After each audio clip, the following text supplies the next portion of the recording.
right, welcome everyone. We'll get started now on the Minnesota Senate Transportation Committee hearing of Wednesday, March 11th, 2026. The time is 3:22. We are in room 1100 of the Minnesota Senate building. In accordance with the rules of the Senate, the following member will be participating remotely in today's hearing. Senator Carlson from Eagan. A quorum is present.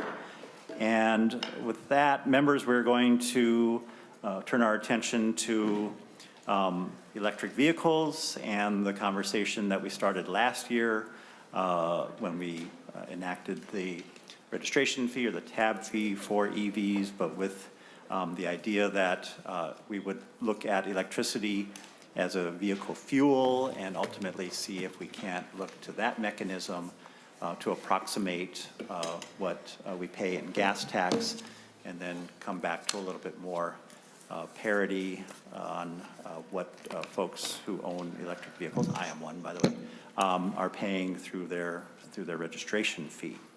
And so we tasked a working group with looking at that question, and they have done that, and they have a report.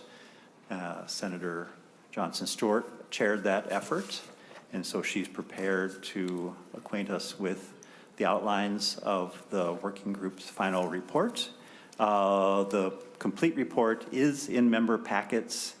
Public copies at the back do not include appendices B and C, but those are available on the committee website and also on the Legislative Coordinating Commission webpage.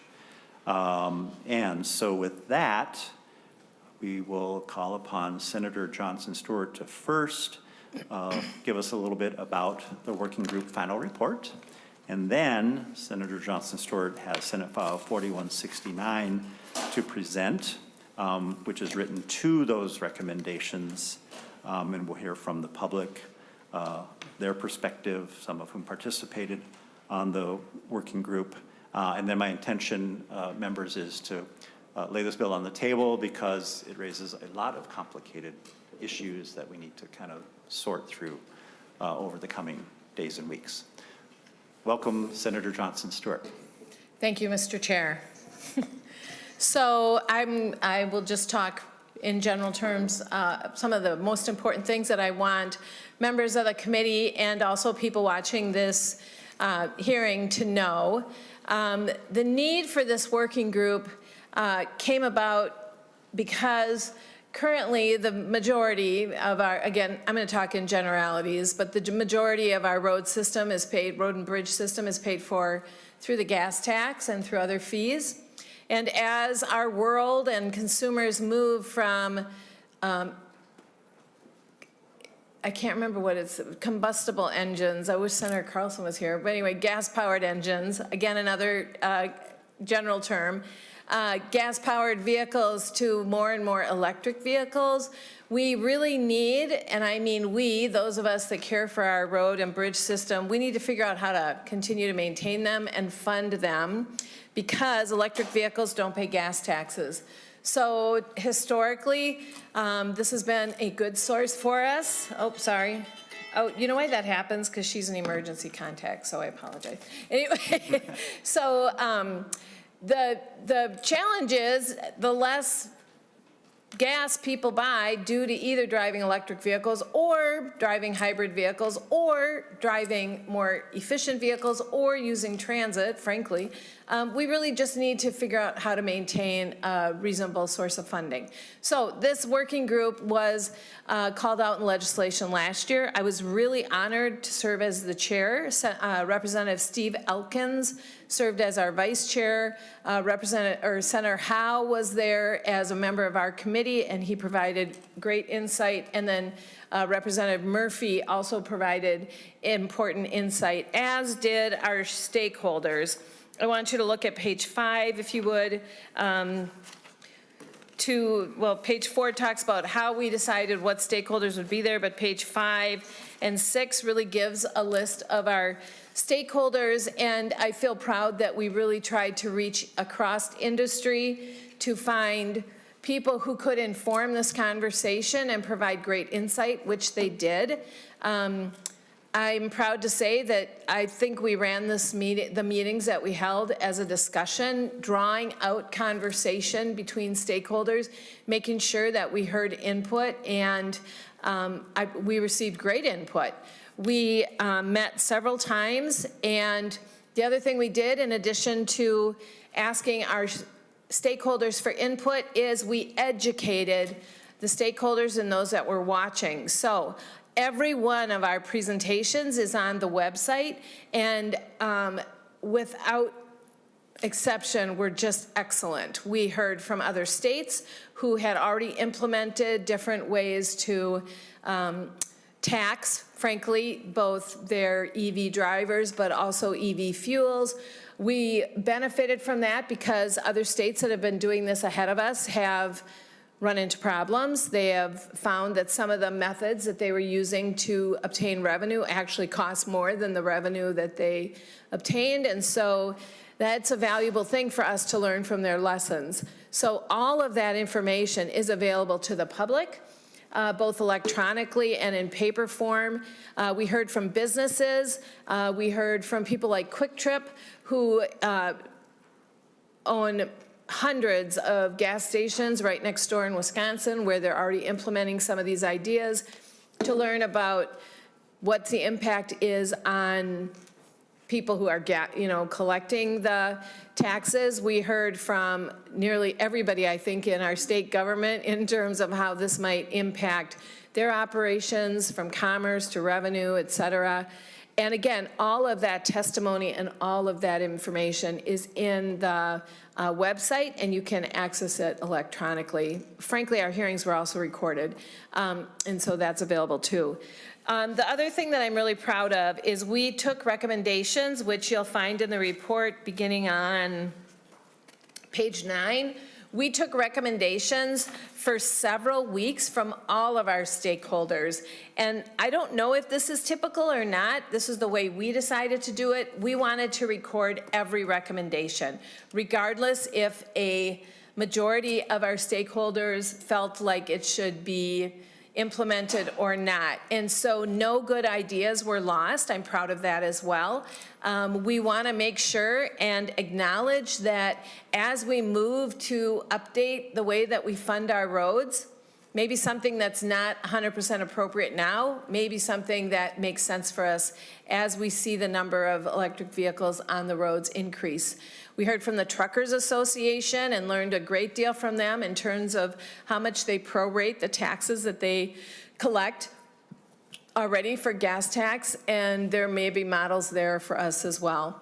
It's important to note that, yes, when I go through the bill that I have prepared that implements many of the recommendations, there are some recommendations that are just, we're just not ready for that. Many of our stakeholders are interested in implementing a road user charge, and so that may be something, that will be something that I frankly will continue to work on if I'm here again next year. But Steve Elkins has done quite a bit of work on that, and he already has dropped a bill that allows for road user charges. So we have a lot of stuff in the works. But basically, our main recommendations, which you'll see in the bill before you, have to do with the surcharge, have to do with how we define a charging station as being retail or private, et cetera, and I'll talk about that when we get in the bill. And then which of the charging stations we as a committee feel like we want to impose the tax at. It's also important to note before I go into the bill that 80% roughly of electric vehicle charging happens at home. And so for us to tax home charging is something that we did look into, not extensively, but at this time the technology would be very difficult. We did discuss how about putting a separate meter at every electric vehicle owner's house, and what would that entail? Well, putting a meter in everybody's house costs more than the money that we would expect to generate from taxing that electricity. So in my opinion, that's just not really implementable. We also know that there's many people who live in multi-family, multi-unit housing, and they do not have home charging. So in addition to the recommendations, we know that there's things to study further.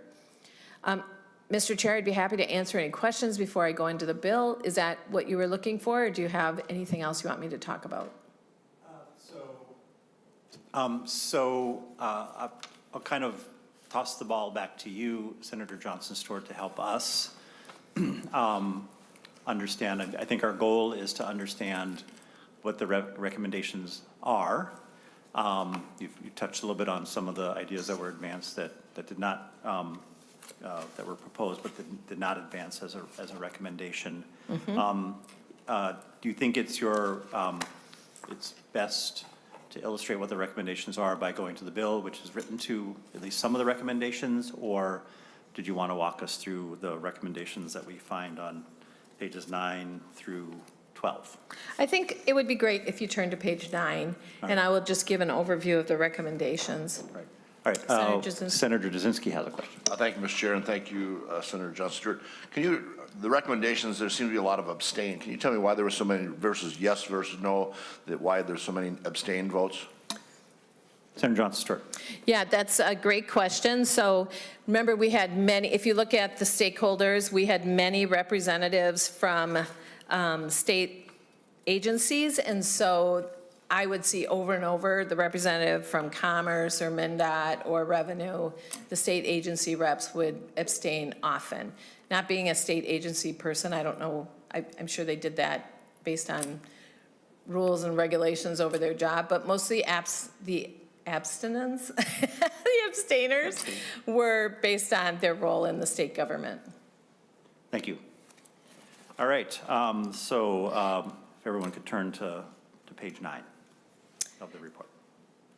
Thank you, Mr. Chair. And I will also note for Senator Jasinski's question, we do have a record of every vote. That's all public. So we know who voted yay, nay, and who abstained. So I also want to just call out our partners with the Legislative Commission who just kept us on track and kept us legal and kept us, so they're the ones that really administered all the voting. Danny Gillis also did a huge amount of work on this report and on the working group, so I want to acknowledge that. Thank you. All right, so starting on page 9, we grouped our recommendations into category, and so you'll see 1, 2, 3, 4, 5, 6. The first 6 that are listed there, again, we didn't vote.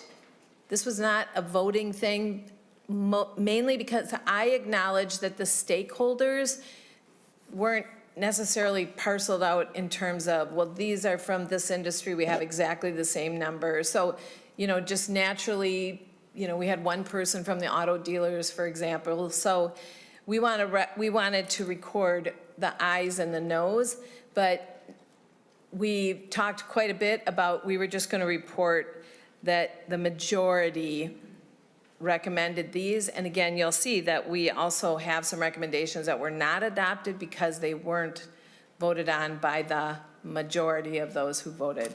And it's also important, we did discuss that we wanted to record how many abstained, because that does, that does have impacts on majority minority. If you have a huge number of abstainers, then you can have kind of a mischaracterization of the majority that votes. So that's why we recorded that. But anyway, back to the topic.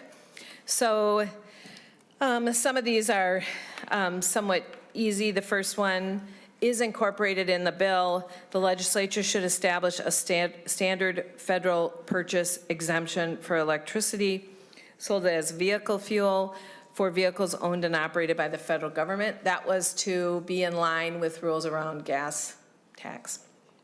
The legislature should modify the public charging excess tax such that public charging stations will report and remit the tax on a quarterly basis, rather than on a monthly basis. So again, this was based, we did have feedback from both those who would implement this and those who would record it. So we just agreed that we would like to see that type of revenue collected and reported every 3 months.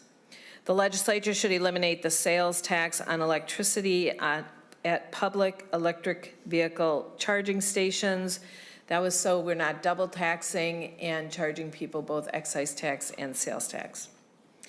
The legislature should broaden the public vehicle excise tax to include level 2 electric vehicle charging stations. So those are not the superchargers. I don't drive an EV, but I know my friend Senator Dibble does. So if I misspeak, Senator Dibble or Chair, I would expect you to correct me.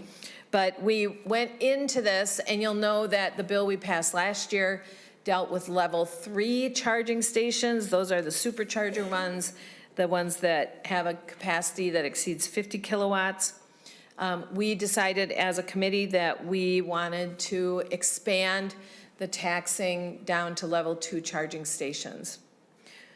You might be wondering, well, where am I going to find those? And those are the ones that you might see outside a public library or outside a public works building or something like that. The legislature should clarify the definition of public charging station to include any station where a fee is charged that is available to the general public, and should consider using a different term than public to reduce confusion. We talked about this a lot, and we settled on the term retail. So if a charging station is, if a electric vehicle charging station is charging money to charge there, it is called a retail charging station. And so we want to impose a tax on level 2 and level 3 retail charging stations. So Senator John Stewart, so the term public was creating confusion because some people interpreted public to mean like the library, a publicly owned Right. station versus a station available to the public, whether privately owned or publicly owned. Right. So retail becomes the term of art. Correct. And there's also some places that, like grocery stores, that have public, they're not a public entity, but they have a public charging station, but they don't charge a fee. So they entice customers to their business by offering up the opportunity to charge electric vehicles. So that is not public, it is not retail, so the tax does not apply to them. And you can rest assured, we talked about this a lot. So I feel like the solution of calling them retail stations was appropriate. And then we also felt strongly that whatever tax we impose, we wanted to be indexed to inflation, just as the gas tax is. And so here's a good example where you can see we had 9 yes votes, 4 nay votes, 7 abstained. So, you know, there was so many abstainers that it did result in not as many people voting yay or nay, but we still had a majority of those voted to adopt that. And then we had some recommendations that were not adopted. And then if you move over, I think in the interest of time, we collected all that info, so we still have it, along with summarizing some of the member input. But if you go to page 10, you'll see more recommendations now where we talked about, okay, if we're not going to have, or what are some of the other options for obtaining revenue that don't have to do with a tax on the electricity.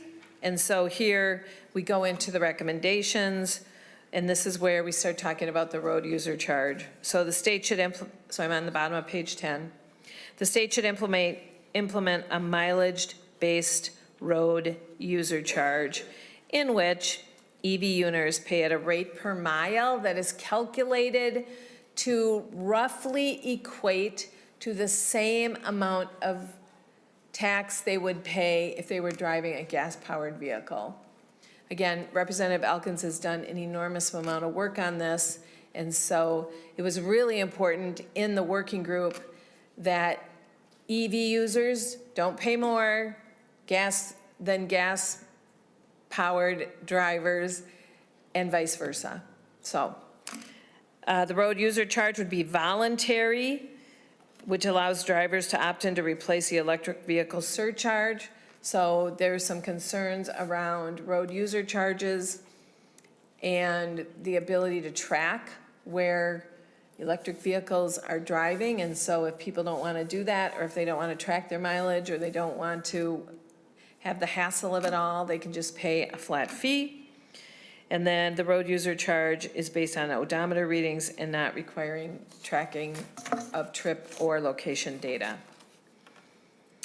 Then if you turn to page 11, we have recommendations based on electric vehicle surcharge. You remember in last year's bill, we have both the surcharge and a tax on kilowatt hours. We had quite a bit of feedback on whether this surcharge should be tied to a vehicle's retail price or value. And so the legislature we did feel strongly, you'll see with the votes, the legislature should replace the MSRP, manufacturer's suggested retail priced base electrical vehicle and plug-in hybrid vehicle surcharge, with a flat fee, acknowledging it that, you know, the damage or the need for a road is independent of a vehicle's value. So you'll see that we had quite a few aye votes there. Again, I just want everybody to note that we took great effort to make sure that other recommendations that were not passed were listed. We also have a list here on page 11 that have to do with other recommendations. So the legislature should establish a similar task force in 5 years to study the changes. You'll see if you go through any of the presentations that this is something that is changing quickly. One of the things that I was most fascinated to find out is they're doing quite a bit of research in Utah where they're embedding charging components in pavement itself. And so as vehicles need to charge, they pull into the charging lane. And as they drive, it reminds me kind of those matchboxes. Remember when you were little kids and you would like push them back and then zoom like that? They charge on the track. Is anybody with me? You guys know what I mean? Yeah, so I found that really fascinating, and we had that lead researcher come speak to our group. It made me realize that what we know now, we have no idea what people are gonna come up with in the next decade even. So we recommend that we look at this again in 5 years.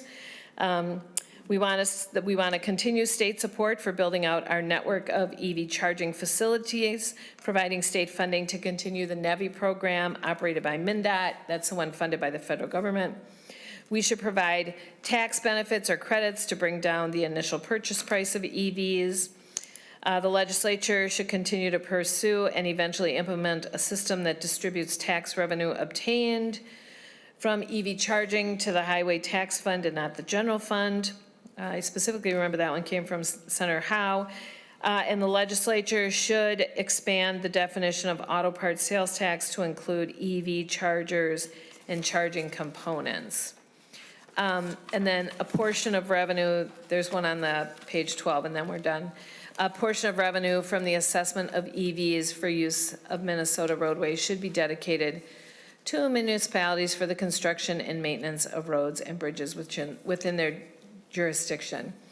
Again, that was something from Senator Howe, just wanting to make sure that as we move forward, we continue to fund roads and bridges and local cities and streets, local streets,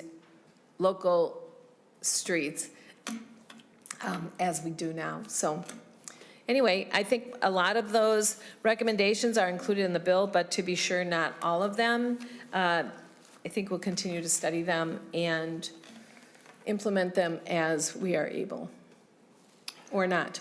Great, thank you. I'll pause for some questions on the reports, but then we'll have you present the bill. And then we'll take testimony, and then we'll go back to questions, and we'll take questions on the proposal, as well as, we'll be open to questions about the report again. Okay. How does that sound? Sounds excellent. Great. Okay, so any questions right now on the report or the process of the fashioning the report? Senator Nelson. A process question, but it did just make me wonder, talking about the different chargers, what kind of chargers are in the Minnesota Senate building? Are those 1s or 2s or 3s? Those are level 2 chargers. Level 2s, thank you. Yeah. Thank you. Superchargers, you'll find, like, usually, I don't know if I've ever seen a supercharger inside or attached to a building, but you'll find them freestanding in usually like a big retail parking lot. They're really big. Like Costco.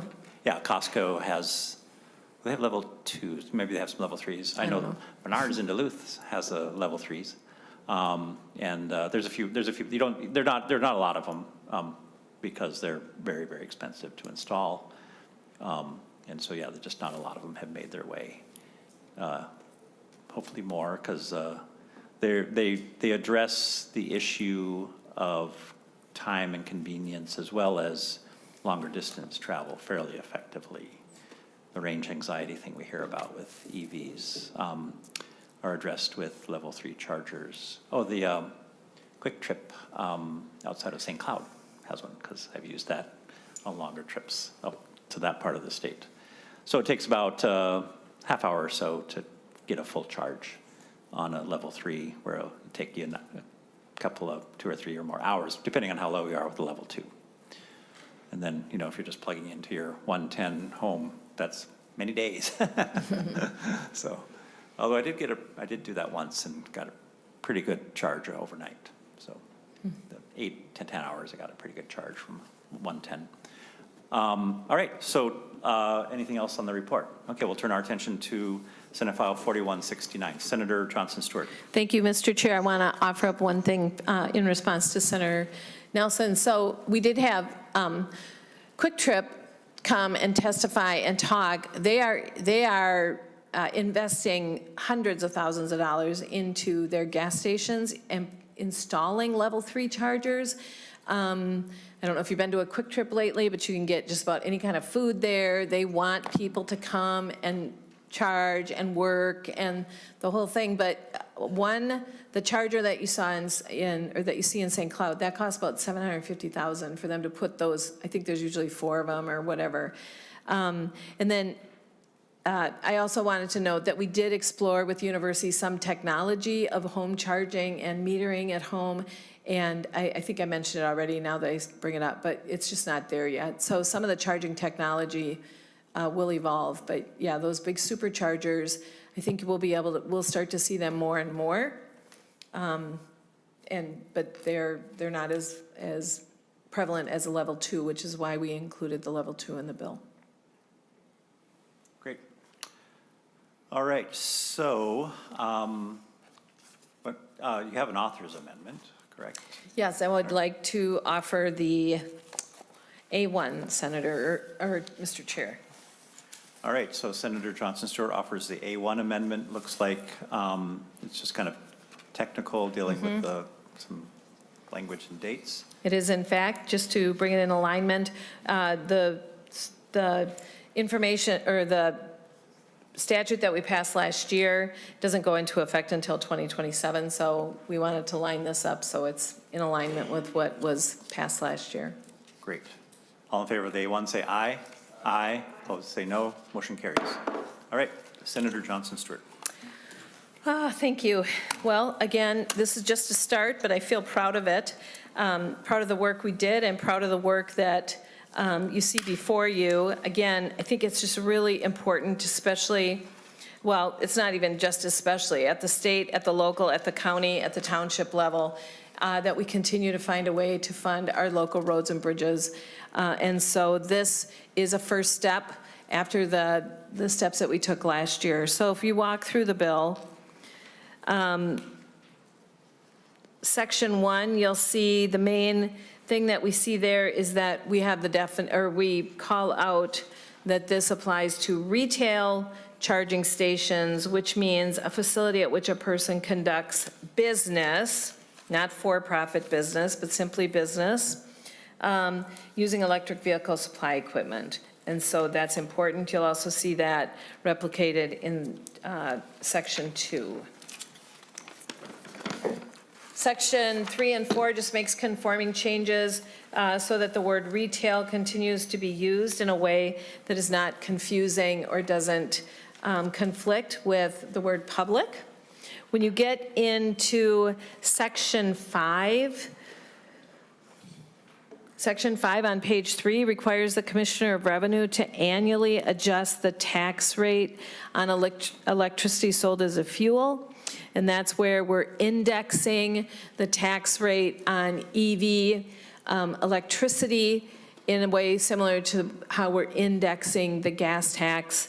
And so that makes that change. And it specifies how the index is determined. The percentage change increase in the tax is capped at 3% per year. And then Section 5 is also where you'll see that we specify that this tax is paid by the collector quarterly instead of monthly. Section 6, again, just makes conforming changes so that we are in alignment with the language in the rest of the bill. Section 7 makes other conforming changes and exempts the federal government for government uses and certain United States government contractors from the tax on electricity sold as a vehicle fuel. Section 8 and 9, again, just makes more changes. Section 10 exempts the electricity sold as a vehicle fuel from sales and use taxes so that users are not double taxed, paying both sales tax and excise tax. And Danny, if I said that wrong, you can correct me. And then Section 11 appropriates an unspecific amount from the general fund to the Commissioner of Transportation for matching federal aid, related state investments, and staff costs for administering the electrical vehicle program. So we have requested a fiscal note. We do not have a fiscal note yet, but that is what Section 11 does, Mr. Chair. All right, thank you, Senator Johnson Stewart. So I think at this point, we will turn to testifiers, and then we'll come back to the committee to have some conversation and questions. We do have two people who have indicated ahead of time that they would like to testify, but just to let the folks know in the room, I'll invite anyone to come forward as soon as we hear from first Margaret Donahoe and then Brendan Jordan. So if you both could come forward.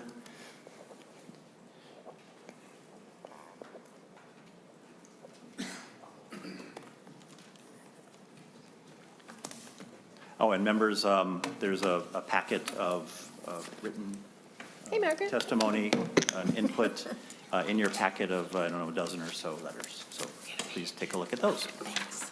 And those are posted on the committee website as well for the public. Thank you. All right, Ms. Donahoe, welcome. Thank you, Mr. Chair. For the record, my name is Margaret Donahoe. I'm the Executive Director of the Minnesota Transportation Alliance. And I did bring a handout. Sorry, I didn't have it ahead of time, but It is just fine. it looks like this and has some other organizations signed on to it. So we would like to express our support for Senate File 4169. And I'd like to thank Senator Johnson Stewart for all of her leadership in developing this policy over the last couple of years. And it really supports our transportation system as the vehicle fleet changes and more hybrid and all-electric vehicles are purchased and used on our roads. As you know, last year, legislation was passed to implement a 5-cent per kilowatt-hour fee on retail charging stations. This is a policy that has been enacted in 10 other states, including Wisconsin and Iowa. And it really is to address the lack of fuel tax revenue from electric vehicles, and particularly from those vehicles driven by people who don't live in Minnesota and so don't pay the surcharge. So just as out-of-state drivers, pull into a gas station to fill up and pay the fuel tax. This would make sure that out-of-state drivers who pull into an electric charging station also pay the electric vehicle fee. The legislation before you today will make the implementation of this policy easier and more effective, and make sure that the rate keeps pace with the fuel tax rate by indexing the fee. We also strongly support the section of the bill that would invest in electric vehicle infrastructure. We have heard for a number of years that fees on electric vehicle owners will deter people from purchasing these vehicles or will cause an undue financial burden. So here are some facts. The number of electric and all hybrid and all electric vehicles purchased in the state has grown from about 1,000 registered in 2019 to 14,800 in 2024. MnDOT's projections show that that number could hit 5.6 million by 2050. In 2025, the average price of a new EV was in the range of $50,000 to $55,000. Lower fuel and maintenance costs can mean that the total cost of vehicle ownership for EVs is actually less than gas-powered vehicles. Studies of consumer attitudes and purchasing choices show that there are both barriers and incentives to get people to purchase electric vehicles. The main concerns that people cite for not purchasing EVs include the high initial purchase price, the lack of charging infrastructure, range limitations, and the time involved for battery charging. The biggest motivators are a purchase price subsidy or tax credit, reduced total cost to operate and maintain EVs, and environmental benefits. Fees are not cited as a barrier to EV ownership. Most states recognize the revenue impact of greater EV use, with 41 states now requiring a special registration fee for EVs, and of those, 34 states also assess a registration fee for either a plug-in hybrid or a non-plug-in hybrid electric vehicle. MnDOT has estimated that the average vehicle in the fleet today in Minnesota pays $234 per year in fuel tax. Minnesota's 5-cent per kilowatt hour charging fee would cost $3 on an average EV full charge. The state gas tax on a full tank of gas at 15 gallons would be $4.89. The current annual EV and hybrid surcharges in place today are important to maintain as a proxy for the state fuel tax because 80% of owners charge their vehicles at home. In addition, the charge at retail stations is important to maintain for those who use our roads but don't live here or pay the surcharge. Investing in EV infrastructure and enacting policies that reduce the upfront cost will have much more of an impact on the fleet transition than the modest fees that we're talking about today. As road authorities are asked to do more and maintain an aging system with limited funding, it's important to plan now for a future with significantly more vehicles running on electricity and ensure that the revenue to maintain our roads is not cut as a result of this change in the fleet. Thank you. Thank you, Ms. Donahoe. Questions for Ms. Donahoe? All right, thank you. Mr. Jordan. Thank you, Mr. Chair. My name is Brendan Jordan, and representing Drive Electric Minnesota. Drive Electric Minnesota recognizes the importance of paying for maintenance on Minnesota's roads and bridges and does believe that EVs should pay their fair share. We're grateful to have been invited to serve on the Electricity as a Vehicle Fuel Working Group and appreciate the opportunity to share our views on fair EV taxation methodology. The main point I want to get across is that there are some serious problems with taxing electricity as a vehicle fuel, and the current approach to taxing EVs is unfair. So as discussed, 2 new taxes passed last year. One was a registration surcharge, which is on top of existing tab fees. This is intended to cover the fact that EVs don't pay their gas tax. But then on top of that, there's a public charging tax, which is also on top of existing sales tax on electricity sales. So some of the challenges with this approach, first of all, once the EV charging tax takes effect next year, Minnesota will have the highest EV taxes in the country. The EV registration tax, which is again already intended to cover lost gas tax revenue, is, as it's written today, higher for many EVs than comparable gas cars. And this is at the same time that federal support incentives are declining. EVs right now are once the public charging tax takes effect, they'll be effectively triple taxed. So they'll already pay the registration tax in lieu of gas tax. On top of that, you've got the public charging tax. On top of that, you have electricity sales tax.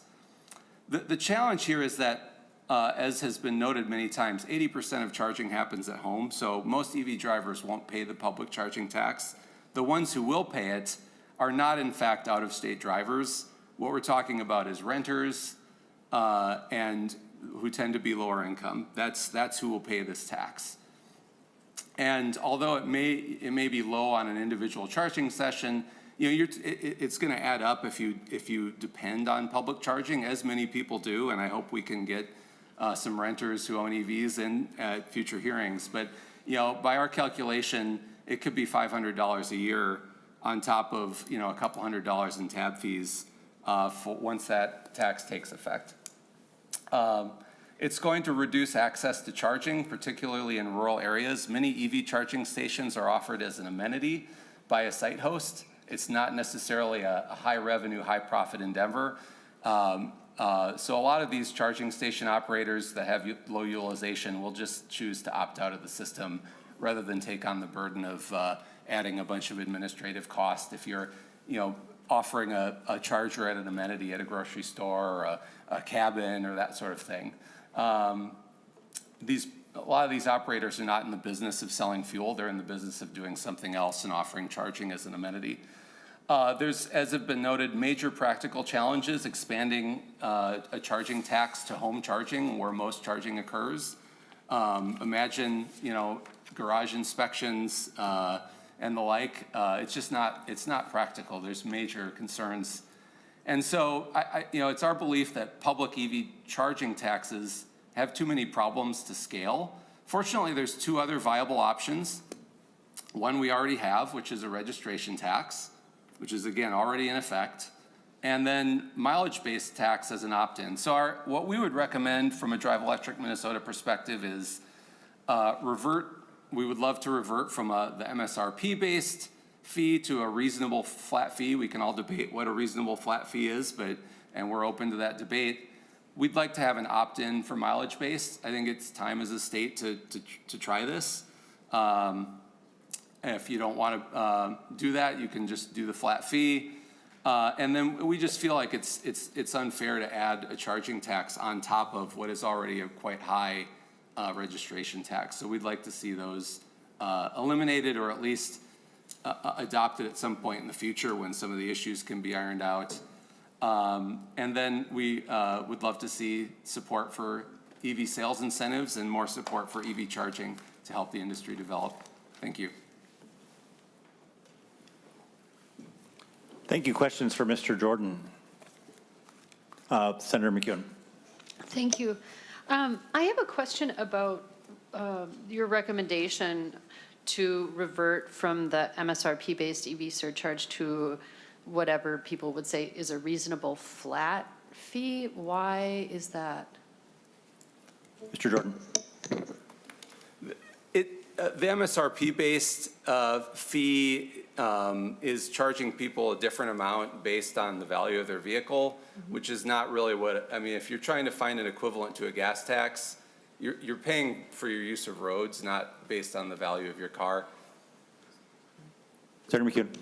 Thank you. I ask because my husband and I just bought an electric vehicle this past summer when we specifically combed the state of Minnesota for something that would be affordable for us, which is way, way, way less than what was cited as the average cost for an electric vehicle. It was just a little bit used, and it's small, and so it does feel inherently unfair that somebody who owns a tiny little EV, especially if we're talking, renters who are having to pay for the charging that they're doing and not able to pay more for charging that they're doing and not just charge at home on a regular plug.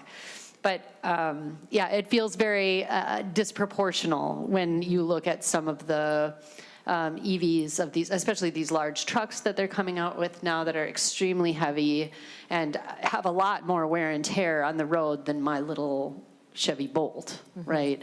So yeah, I guess I take a little bit of an issue with that. You can respond or not. Mr. Chair. Totally up to you. Senator, fair point. yeah. Thanks. Yeah, I appreciate that. Great. Senator Johnson. Yeah, Mr. Chair, Senator McEwen, that was something we talked about a lot, and you'll see it was a recommendation that came out of our working group as well. I think one of the issues that we talked about quite a bit that may or may not be extremely clear in the working group report was, whether these types of taxes are progressive or regressive. The fact that if somebody does in fact live in a multifamily unit and they can't charge at home, then they're paying more taxes, but those might be the same people who are going to be driving a certain type of vehicle, or, there's many, many factors. And so I hear you and I understand what you're saying.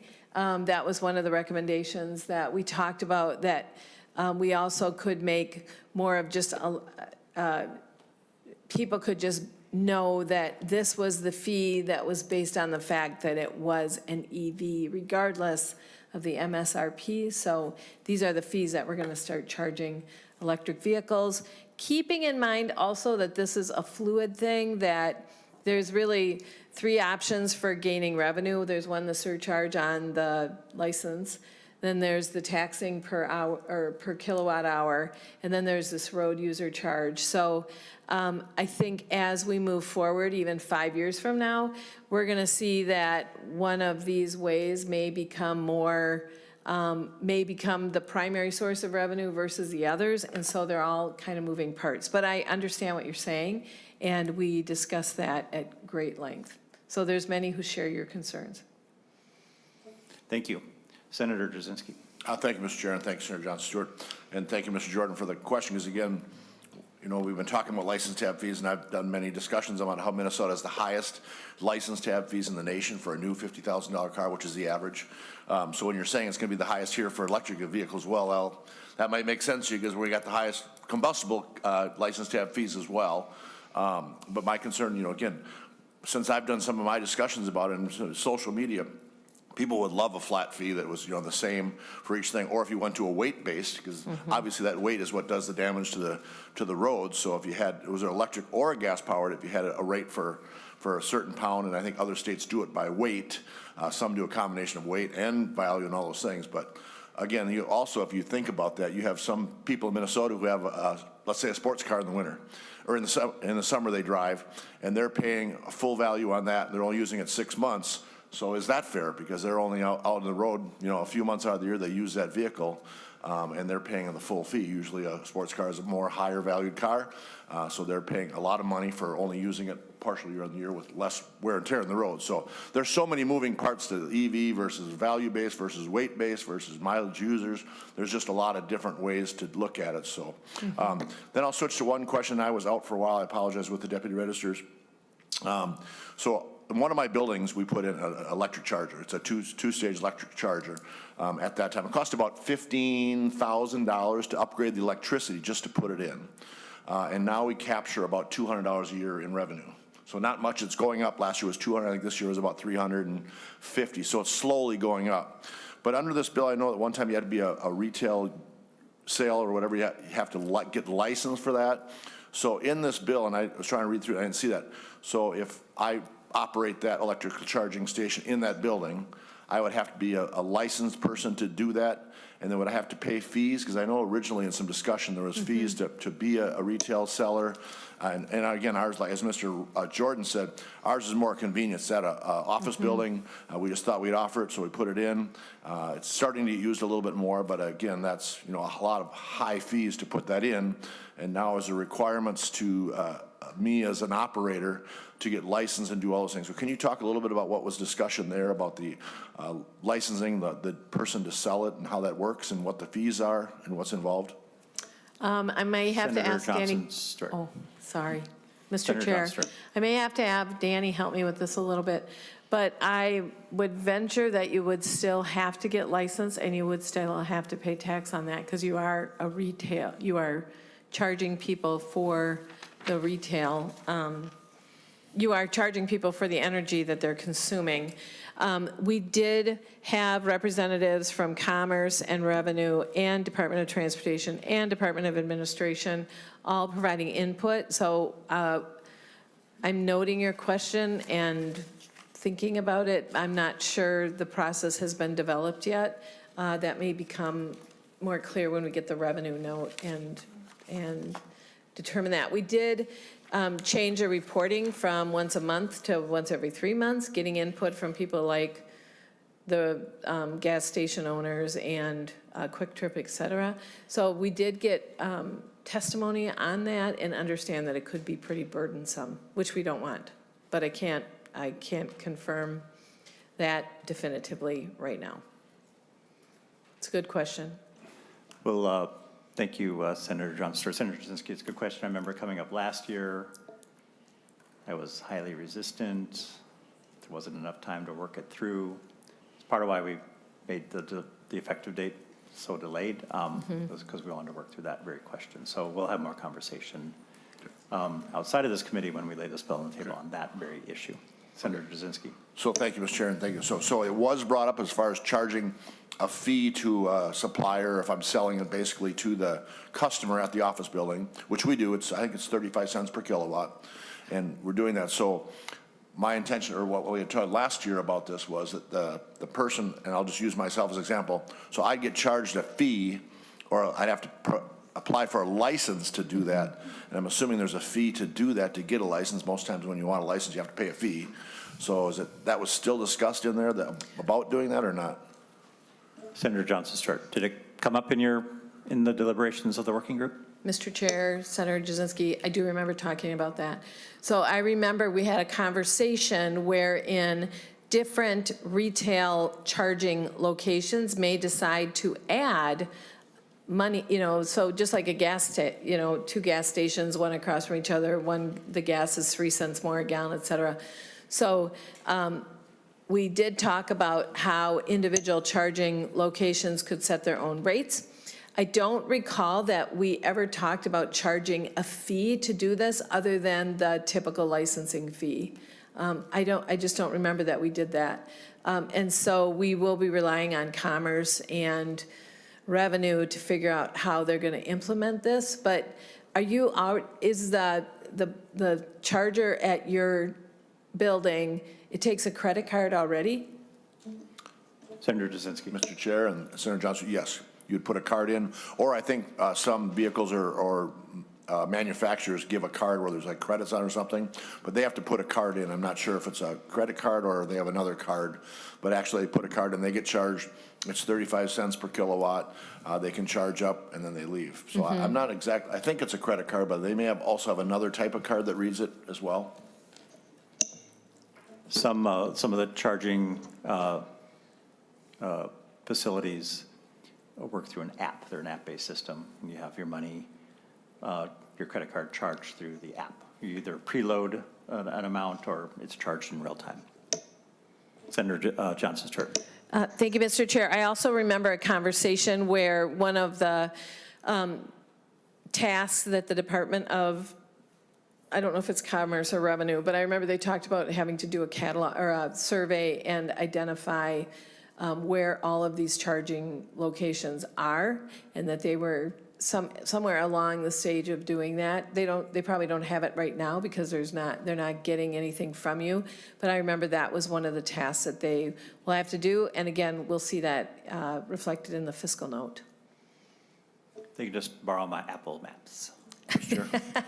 Has them Do all they on point there. you to Senator Jasinski's apartment? Yeah, and which ones are broken, and which ones are working, and which ones are good, and which ones are bad. You know, Senator John Stewart. I think I have to say that because up at our cottage, my husband put one in, and we had somebody show up on at our driveway once and say, "We see you have a charging station." So I think sometimes users add data. I'm wondering, did you tell on us and say that we had that charging I stuck station? it on the Apple Map. No, some of those mapping softwares are problematic. Apple Maps is one of them that's problematic because it also shows, like around where I live, there are some apartment buildings that have like blink units inside that you they're absolutely not don't have public. access to, but it shows, and it's can be misleading. All right, Senator McKeown. Thanks. I just wanted to voice support for some of the, again, in the same vein of my question earlier, just the critiques of what has been produced being perhaps economically inequitable, especially for people who are really trying to kind of get out ahead of things, save some money. You know, they, like our family, they buy sort of a relatively cheap EV and they're trying to actually save money by doing it. And they already have to go out and pay for that charging. And I can, you know, from our own experience, we decided to, in order to get used to that charging and what it was like, that we would take our new Chevy Bolt on a road trip this last summer to the East Coast, which we did, and it was really fun, and it helped us really understand how to use the car really well, and how to plan and do the miles and all of that, and use all the different charging stations and understand how they work. But it is something that is different and you have to get used to. And I think with the federal benefits and tax breaks going away, and just sort of the not having our infrastructure up where we need it to be already to make it very easy to do this, I really do worry about just piling on and adding one more barrier for people who are trying to make this move. And So I really don't like that flat fee. Flat fees are inherently regressive taxation. They just are. I actually really like the idea of the weight-based fee. I think that that's really interesting to explore. I'd like to see what that would be like. And I also wanted to just say that I really appreciate the thorough process that you all went through to kind of come to these recommendations, and sort of the sense of openness that I'm getting at really trying to tailor this as we go forward to have it be the most effective and fairest way to do taxation to raise the revenue that we need to take care of our roads. So it's that economic inequity stuff, man. It gets me every time. So I'm going to keep harping on that. But I thank you for this work. Thank you. Thank you, Senator McKeown. Senator Jasinski. Thank you, Mr. Chair, and thank you. I just brought up a question. So was there discussion? So let's say, you know, as we build this system out, you have a state park that has chargers, and across the street from you have a Quick Trip.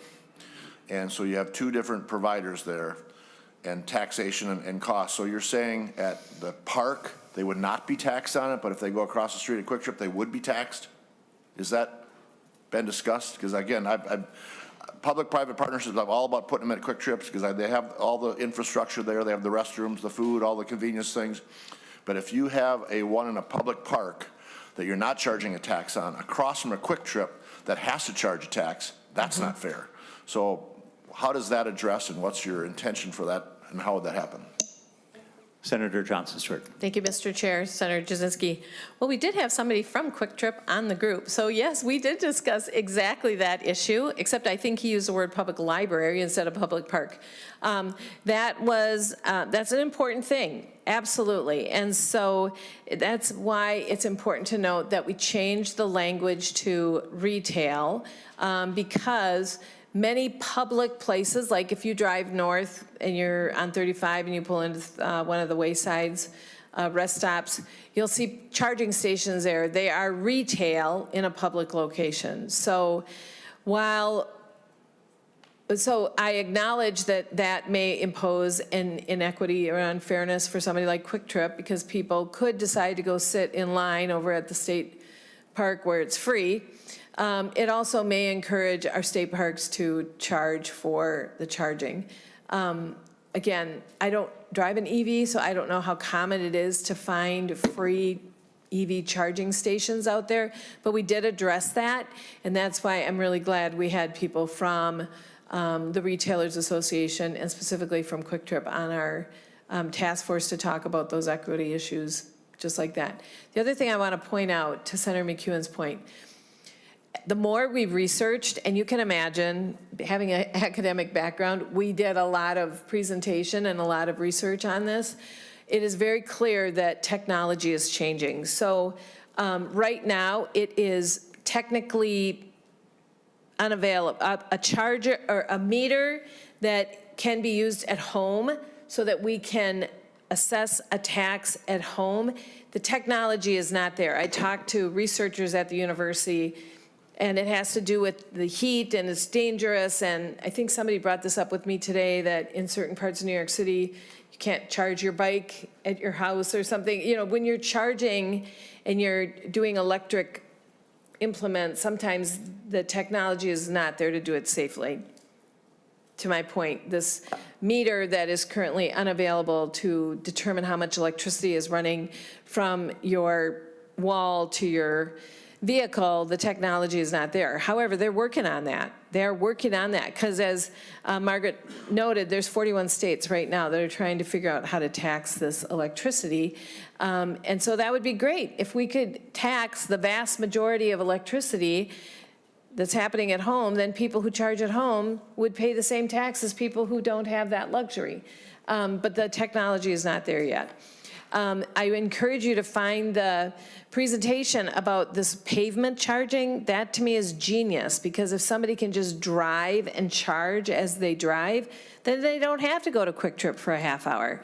Not that that's not great, because those cheese stick things are awesome, but they don't have to go there. They can just keep driving, and GPS will tell us how far they drove, how much electricity they got, and it's zip zap. It's pretty easy to do that. So I acknowledge all of those issues happen now. We worked them through, but we're going to see technology change in the next 5 years, and some of this may be moot.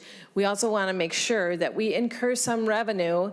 I want to push back a little bit on the testifier who said the money we get from mobile charging is not from out-of-state users.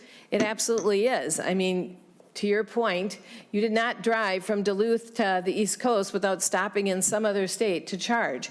It's just the nature of electric vehicles. They have a shorter range. And so we want to make sure that if somebody charges in Minnesota, just like we would get gas tax from that fill up, we want to be able to get tax from that electricity. So this is a really fascinating topic. And I appreciate your questions. I guess I'll stop talking so more people can ask them. All right, I have Senator McEwen, then Senator Nelson. I just have one more thing that I thought of while you were speaking, Senator, and that is during our road trip, we began to start looking specifically for hotels that we could stay at that did have the complimentary charging as part of what you did. It was like a miracle. When we wouldn't have to pay for it, it was so convenient. We could just plug in, and it was usually a level 2 charger. So not a super fast charger, but it was just sort of overnight, and then we'd be all full, ready to go in the morning when we woke up.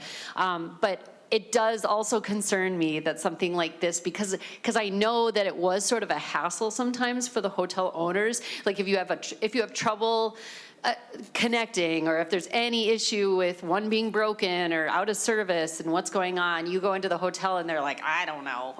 This is not, it's kind of a pain in the butt because the customer expects them to know how it works and what to do and how, to help them. And they don't really understand it already. And now if they have to deal with a tax that they're trying to process on top of it, I think I would understand, a hotel owner or a business owner who had that thinking it's a good idea, just being like, this is too much trouble. So that also does concern me about it. It was super convenient to have that infrastructure when we could have it. Right, Senator? Senator Stewart. Mr. Chair, Senator McEwen, I, again, acknowledged, but imagine a world where there's so many EVs that for a hotel not to have a charger, people aren't going to stay there. So that's the challenge for me as I was listening, is to remove myself from what the technology is now. I mean, I totally understand what you're saying. I mean, it is a luxury, but we will come to a time when everybody's driving EVs, and if you don't have a charger at your hotel, it's going to sit empty. So, but absolutely 100%. Thank you. Senator Nelson. Thank you, Mr. Chair. What an interesting presentation. Thank you so much for the thoughtfulness. I think that's really key, and that's a real, I think, hallmark of how we can come to better legislation if we don't start with this is how it's going to be, and we try and listen to all the different points. And I'm not an expert in this area, but just having listened to this, I've learned a lot. And I guess I have just a couple comments and maybe questions as you move forward with this. Well, one, I think it's exciting that we live in a time when science is moving so quickly that we know that what we know today is going to be very different in how we live tomorrow. So I think that's exciting, but things are moving very, very quickly. And as I was thinking about the charge while you drive on the pavement, I thought that was a very interesting concept, because most of us don't have time to just sit and wait for our cars to get charged up. We hardly have time to stop at the gas station and get them filled up. So I think there's that element, but I also had to wonder about the fact that, well, I think it was just yesterday we were talking about 50-year pavement in here, and I thought, well, do we really want to build 50-year pavement now when 50 years things are going to be so much different than they are now? So that kind of made me think about that. And then also thinking about, how do we pay for this? And so how would you pay for the charging in the pavement? I mean, would everybody who used that pavement pay? So then you'd be making people who maybe couldn't afford an EV pay for the charging for people who can. I mean, there's just a lot of thoughtful questions as we go forward. And just the final thing I would say to maybe keep in mind, because I can see this is going to be a robust discussion, I hope, as we move forward. We might think about, and you've talked about the retail, the private, charging at a quick trip and then the public charging as far as at a state park. And I can recall those who were around as the interstates were coming through and as the rest stops were coming through. That really hurt a lot of the smaller gas stations. I don't even know if they had quick trips then, the little come and goes. And I think we have to be careful about that as we think about how are we going to empower this, for example. And I think we should never lose sight of the fact that it is our private businesses that pay the taxes that drive, so to speak, most of the things that we do here. And so I hope we just kind of keep all those things in mind, and I look forward to learning more as the committee continues to discuss these things. Thank you. Thank you. All right, I did promise to invite anyone forward who would like to provide more perspectives with us. So come on up to the chairs at the testifiers table. There's one open one if anyone else wants to come forward. Welcome to the committee. Please introduce yourself and proceed. Thank you, Chair and committee members. My name is Anjali Bains, and I lead the transportation policy team at Fresh Energy. Fresh Energy is a more than 30-year clean energy advocacy nonprofit based in St. Paul, and we appreciate the opportunity to weigh in on Senate File 4169. This should not come as a surprise to Senator Ann Johnson Stewart since I was on the working group, but Fresh Energy opposes the current expansion of the public charging tax to all retail chargers, including level 2 chargers, as well as the yearly increase proposed. As we shared as a member of the Electricity as a Vehicle Tax Working Group, or Vehicle Fuel Working Group, we understand the desire to apply the gas tax model to EVs and find more roadway funding streams. However, as we learned through the working group, EVs are fueled differently from gasoline-powered vehicles, making a one-to-one transfer of the gas tax model very difficult. The gas tax itself is also not entirely working right now, as its revenue has been declining dramatically over the last few decades due to increasing fuel efficiency in gas cars. As a result, currently the gas tax only covers about 1/3 of the revenue into the highway user tax distribution fund, with tab fees contributing about 34% and vehicle sales tax filling in much of the rest at about 25%. With costs to maintain our roadway system also rising, we know we will need a holistic transformation of how we fund our roadways that looks at all vehicles and all fuel types. As others have mentioned, a tax on public charging is also pretty inequitable, given EV drivers who rely on public charging are disproportionately renters and multifamily residents who overwhelmingly do not have access to home charging. Many renters and multifamily residents also are more likely to be lower income and come from communities of color, and we lay out more of that data in our written testimony that we submitted today as well. Yet with more and more affordable used EVs, Senator McEwen, you mentioned you all bought a used electric vehicle. With more of those affordable used EVs entering the market, these groups also stand poised to benefit from making the switch to EVs, which have lower maintenance costs than gas cars and are not beholden to the drastic fuel price swings like we're currently seeing in the oil market, since electricity is homegrown and local. EVs are also not the primary cause of roadway funding shortfalls, a finding that is supported by a 2024 MnDOT report on transportation funding that was presented to the legislature last year. And as EVs are only 1% of our passenger vehicles, there is runway to find a better approach to sustainable roadway funding that doesn't inadvertently place an unfair burden on EVs over gasoline vehicles, as the current EV surcharge fee and public charging tax proposal unfortunately do. I'll just also note, in response to the remarks made by Margaret Dunn here, the Minnesota Transportation Alliance, it is wonderful that there's been a rapid increase in new EVs being purchased over the last few years. Last year, EVs made about 8% of new vehicle purchases. But as again, we only have 1% of all of our passenger vehicles being electric, so we have some time. And as Senator McEwen also mentioned, we are in a very different federal landscape than the last 5 years, and we no longer have federal incentives for either purchase vehicle incentives or public charging stations. So we do support state vehicle incentives, but we also recognize doing so will be difficult in the near term given the federal tax on our state's funding writ large. And also comparing the average EV to the average gas vehicle in terms of calculating a reasonable gas tax is also misleading, as the average EV today tends to drive fewer miles than a gas car, and EVs are inherently more efficient than gasoline vehicles by about 3 to 5-fold, meaning significantly less energy is used to move an EV the same mile as a gas vehicle. And just in conclusion, at a time when the state needs to lead on supporting access to affordable and cleaner transportation options, we do ask lawmakers to reconsider the public charging tax entirely and support its full repeal, as well as taking steps to implement a mileage-based user fee, as Senator Ann Johnson Stewart mentioned, was discussed in the working group. And we do support applying the mileage-based user fee to EVs and all efficient vehicles, as Virginia does. We really do think it's like the new approach rather than the gas tax and EV surcharge. And we do appreciate the discussion started in the working group chaired by Senator Johnson Stewart, and are looking forward to continuing to work with you all to find something that works for everyone. Thank you, and happy to take questions. Thank you, Ms. Baines. Questions, members? All right. Would anyone else like to step forward to provide testimony? All right.